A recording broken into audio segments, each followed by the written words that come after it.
Okay, today I think this is episode 3 for my 1955 Nomad project.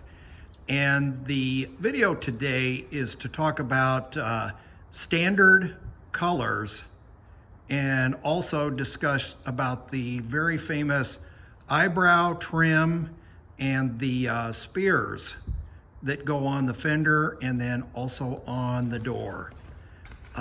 So one of the things, sorry about the sun, I wanted to show you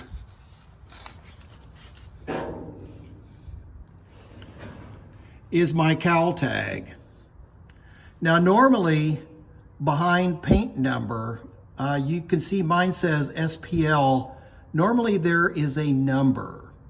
And according to Classic Industries, and somebody can talk about this or respond or comment, there was 14 standard colors in 1955, plus some color called cashmere blue, which was number 683. And then for the two-tone options, there were 24 different options, meaning color combinations, using standard colors. Now, back to the COWL tag. When I got the car, the person that I got it from was talking to somebody, and the thought was that SPL stands for special, meaning this was a special order car.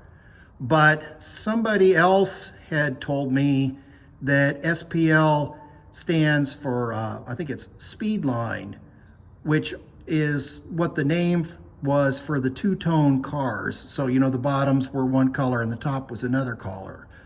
But in my case, you can see some of the orange on here, up underneath the car, etc. So when you look at these color charts, now this first one is Arco Paints, says 1955 Chevrolet. Then these two sheets are for DuPont, also 1955 Chevrolet colors. Obviously you can see from the color chips that here, there's no orange color anywhere to be found. Now, when I got the DuPont color chip sheets, I also got this sheet, which is 1955 Chevrolet truck colors. Now, when you look at this chart, it's focusing, you can see the second one down just under jet black is a color called Omaha Orange. So my theory is that that's what this car was ordered with, Omaha Orange. I think this one was assembled in Tarrytown, New York in 1955. I forgot to bring it down.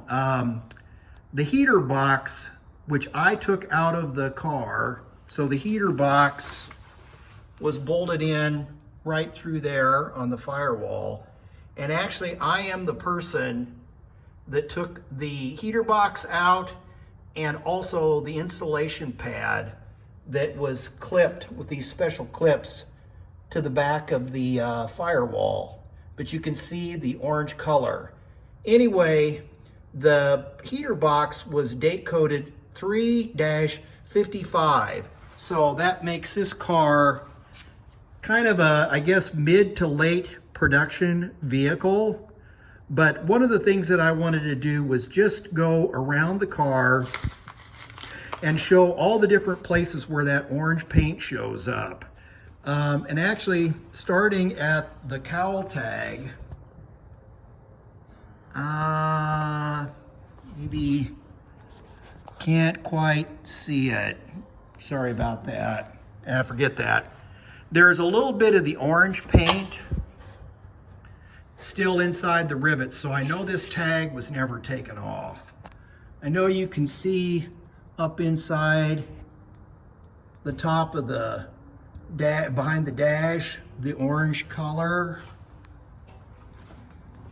Outside it's pretty bright today. These are the original front fenders. And you can see the orange paint. This is the back side. I actually have these reversed. This is the back side of the inner fenders. Both sides,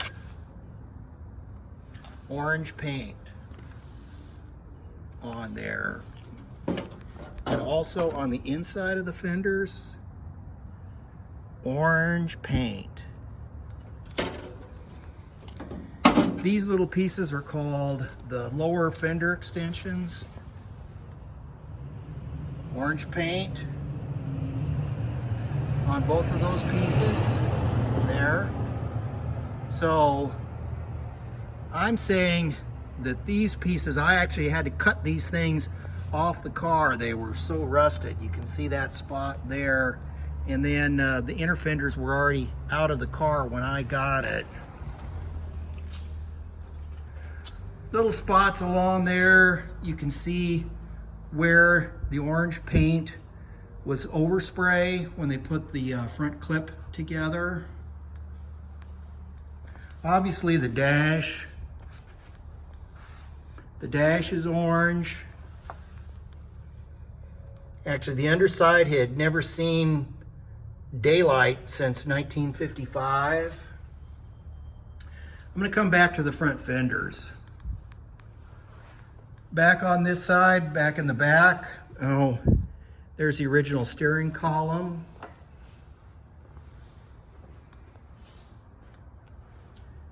You can see where the support braces were bolted to the car. There's that orange color. On the tailgate, where the latch was taken off, orange. Up here, that's the bottom piece that bolts into the lift gate. That's there. Both sides, orange paint, where that thing had been since 1955. On this side of the car, when the windows were taken out, all of this paint was in really good shape. And obviously when the car was repainted black, this thing was a hot rod at one time. There's traction bars in it, and I'll do more later when I get the body off the car, but it looks like somebody put some reinforcing plates on the frame. So that's where the black paint job comes on. But this car has had two paint jobs. One is the original orange and ivory, I think is that color.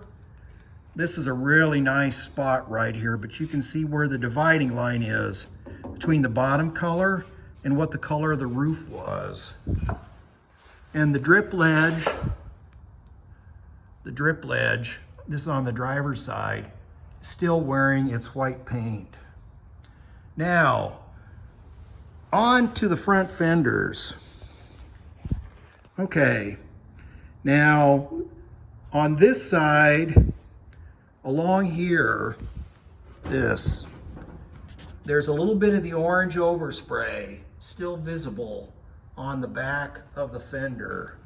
But what's really worth commenting on is in this little groove, and this is the body line detail that you see on the outside. Notice that there's no holes on this thing.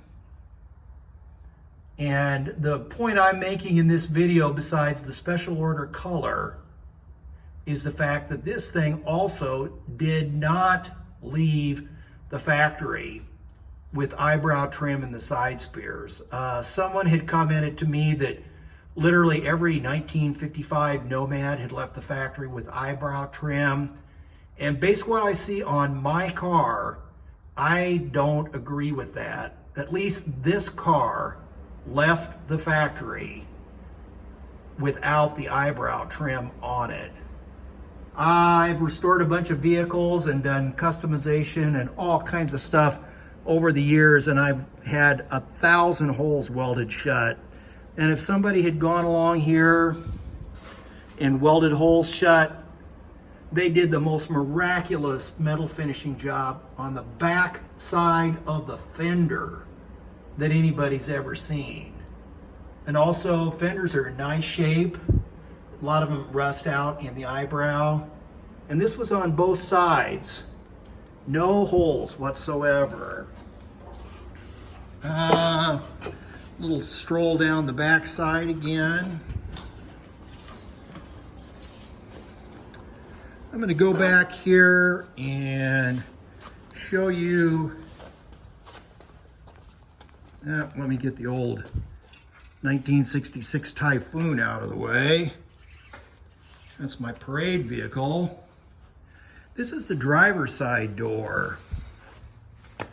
And as you can see, right on the spot where the original weather strip would have been pinned into the door, there's that Omaha Orange color again.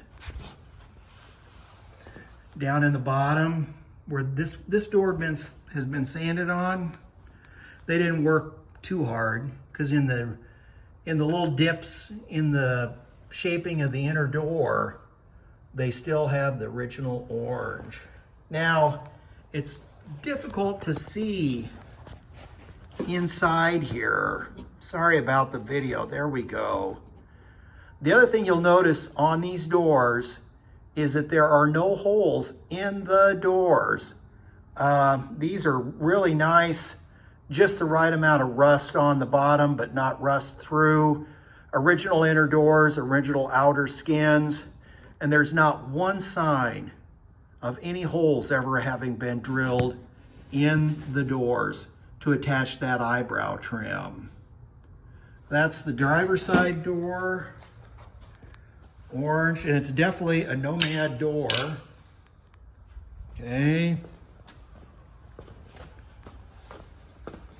I got the other door tucked back in here. Same thing.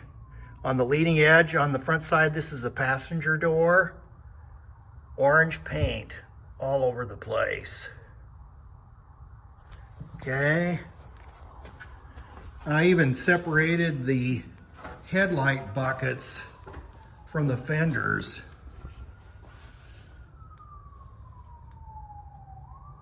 And you can see the orange paint in there. That's another shot down the line there of the fender. Now that's original red oxide primer from the factory. Again, the 55 Nomad bodies were made by Fisher Body right here in Cleveland, Ohio, and then they got shipped to the various assembly plants all over the United States. Again, this one, I think it was Tarrytown, New York.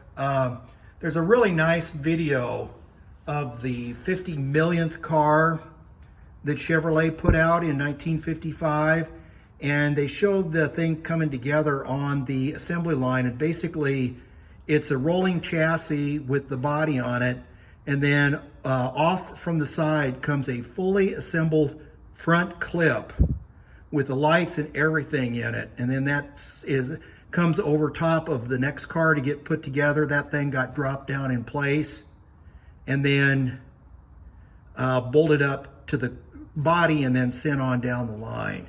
So that was how the cars got together. So, you know, they would have been painting in the assembly plants. That's the back side of the other fender. Not as much orange overspray on that one, but also no holes anywhere. Once again, the color charts. I welcome any comments from somebody. If I have missed something here or grossly misinterpreted what I'm looking at with my own two eyes, please comment and give me your thoughts. But my position on this car is this Nomad was a special order, probably like a situation where, let's say somebody ordered a half a dozen handyman wagons for their HVA service business. And then when they ordered the wagons for the workers, They might have gone to their Chevrolet dealer and said, hey, you know what, we really like the new Nomad, and what we'd like is another one of those painted in that Omaha Orange as the truck, and give that Nomad for our sales manager, or something like that. There was a way to get something other than the standards. That's a little shot there. Even the hinges were original to the car. There's orange paint down along the radiator core support. Really haven't looked at the hood. It looks like there's maybe, that looks more like rust other than orange paint. But really got bright sunshine today. So this is longer than normal, but I wanted to get this one out, and the weather was really nice today. But again, the point of the video are two things. Again, this car was ordered a non-standard for cars color, but standard for trucks in 1955. And then also, this car, I have proven that the doors were on this car, that the fenders were on this car, and that neither the doors or the fenders have any holes for the eyebrow trim. So, as I said, like, share, subscribe, comment, and I look forward to any feedback or any information which we can add to this discussion. Getting this thing ready to send to the sandblaster, and I really wanted to do this video because unfortunately the last bit of the orange paint that's left on the car is going to disappear forever. This car is at a point in its life where it needs to be sandblasted and a nice proper coat of epoxy primer, a little bit of body work. I want to redo those quarter panel patches, which are horrible, and then get this car ready to be a driver and enjoy again. So thanks for watching.